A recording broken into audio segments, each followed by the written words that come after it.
दोस्तों, मैं बात हफीज हूं। आपको जान के बड़ी हैरानी होगी कि डोनाल्ड ट्रंप जूनियर ने पाकिस्तान का अंग बताया है पूरे कश्मीर को।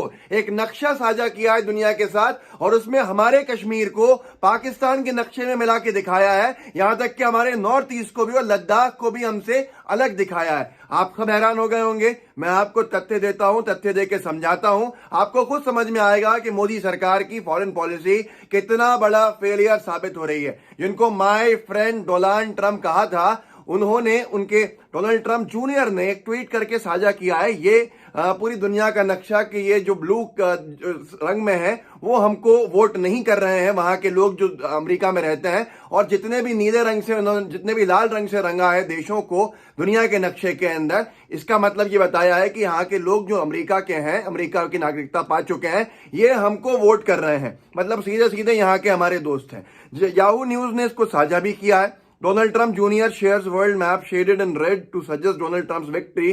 जो लाल रंग के देश हैं यहाँ पे, जो आप देख सकते हैं ट्वीट, इसका मतलब यह है कि ये इनको वोट करने वाले हैं, और जो इंडिया, चाइना और मैक्सिको को ब्लू में डाल दिया है कि ये हमें वोट नहीं करने वाले, मतलब ये हमारे साथी नहीं है। पर इस तरह चौंका देने वाली बात तब गई जब लोगों ने गौर से देखा इस नक्शे के अंदर बड़ी समझदारी से डोनाल्ड ट्रंप जूनियर ने जो पाकिस्तान का नक्शा है उसमें पूरे कश्मीर को मिला दिया है। आप गौर से देखेंगे, ये इतिहास में कभी नहीं हुआ होगा भारत के साथ। जो अंधभक्त कहते हैं डंका बज रहा है, उनसे सवाल जरूर कीजिएगा इस वीडियो के साथ, या इस फोटो को निकाल लीजिएगा गूगल पे से सर्च करके कि डोनाल्ड ट्रंप जूनियर ने जो दुनिया का नक्शा शेयर किया, उसके बाद आपको मिल जाएगा। अंधभक्तों से पूछिएगा कि ये इसके अंदर 3 चीजें को जवाब दे दें कि डोनाल्ड ट्रंप जूनियर ने पाकिस्तान का हिस्सा क्यों बताया कश्मीर को, लद्दाख को हमसे बाहर चाइना की तरफ क्यों बताया, और उसके साथ साथ पूरे नॉर्थ ईस्ट को क्यों विवादित कर दिया यहाँ पर। क्या ये बहुत ही बड़ी डिप्लोमेसी की मतलब चूक नहीं है हमसे? और उससे ज्यादा अफसोस की बात यह है कि ये सब दुनिया में छप चुका है। देखिए, एक अखबार है प्लेज टाइम्स, अंतर्राष्ट्रीय अखबार है। इसमें लिखा है Trump son shows Kashmir in Pakistan on map. Trump के बेटे ने कश्मीर को पाकिस्तान का हिस्सा बताया, मैप पे दिखाया, और भारत को कहा कि ये हमारे खिलाफ वाले देश हैं, प्रो बाइडेन कंट्री है, ये जो बाइडेन के समर्थक लोग हैं। उसके साथ साथ द वीक ने छापा है थरूर कॉल्स ट्रंप जूनियर्स, अंग्रेजी में है जिसका हिंदी अनुवाद कर देता हूं, कि थरूर ने ट्वीट किया है और ये कहा है उसके अंदर कि जूनियर ट्रंप ने जो नक्शा साझा किया है, ये हम कीमत दे रहे हैं द प्राइस ऑफ नमोज ब्रोमांस की। जो नरेंद्र मोदी जी अपना प्रेम दिखा रहे थे, भाईचारा दिखा रहे थे, ट्रंप के साथ ब्रोमांस कर रहे थे, उसकी हम कीमत चुका रहे हैं यहाँ पर। उन्होंने ट्वीट साझा किया है दुनिया के साथ, देश के साथ, उसको आप देख सकते हैं अपनी स्क्रीन पे कि हमने ये कीमत चुकाई है नमो के ब्रोमांस की, जिसमें कश्मीर और नॉर्थ ईस्ट को पूरी तरह से काट दिया है पूरे भारत से।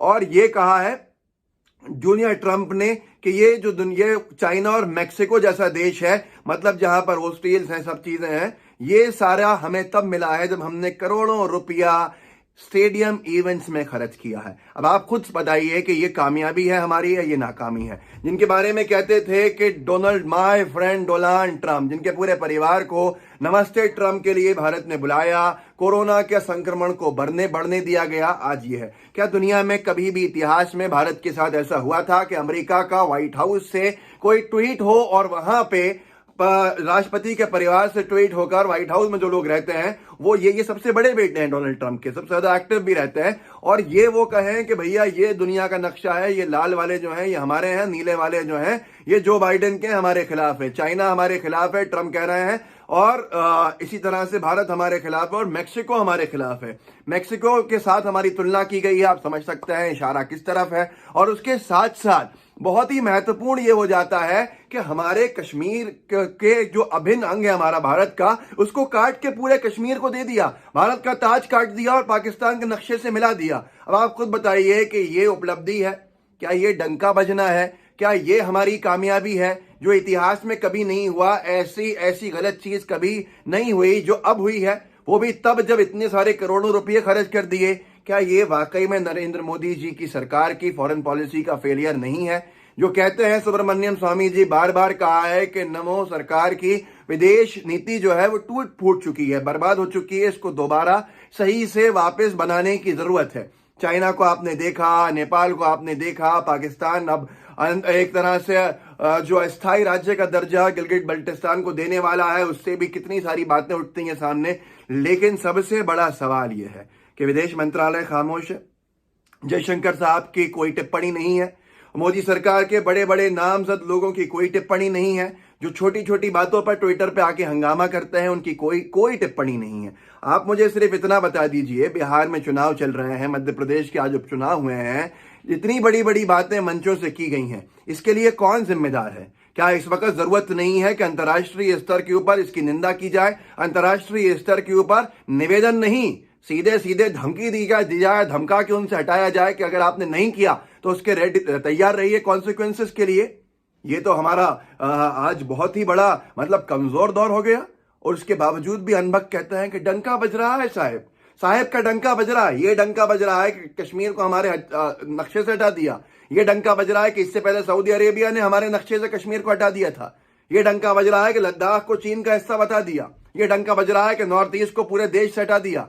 ये किस तरह की राजनीति है, किस तरह की गवर्नेंस है, किस तरह का ये पूरा का पूरा फॉरेन पॉलिसी का स्ट्रक्चर है, जिसकी वजह से हमारी फजीयत हो रही है।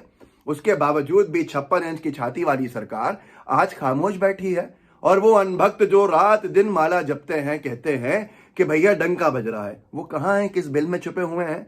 क्या अर्नब गोस्वामी इस पे डिबेट करेंगे? क्या टाइम्स नाउ पे इस पे डिबेट होगी कि ये किसकी फॉरेन पॉलिसी का फेलियर है? किसके सरकार के अंदर इतनी बड़ी बात हो गई और सब खामोश रह गए? आखिर क्यों? दो बातें हैं। पहले तो कहा था हमारे मित्र हैं, और अमेरिका के राष्ट्रपति का परिवार कह रहा है कि ये हमारे खिलाफ वोट करने वाले हैं पूरे। हमको मेक्सिको और चाइना के साथ डाल दिया, चाइना जो उसका दुश्मन है, और उसके साथ भारत को जोड़ दिया है। सब चुप हैं, सब खामोश हैं। गोदी मीडिया को सांप सूंघ गया है। अनभक्तों का तो पता नहीं क्या हुआ है, वो तो बाहर ही नहीं निकल रहे हैं अपने बिल से।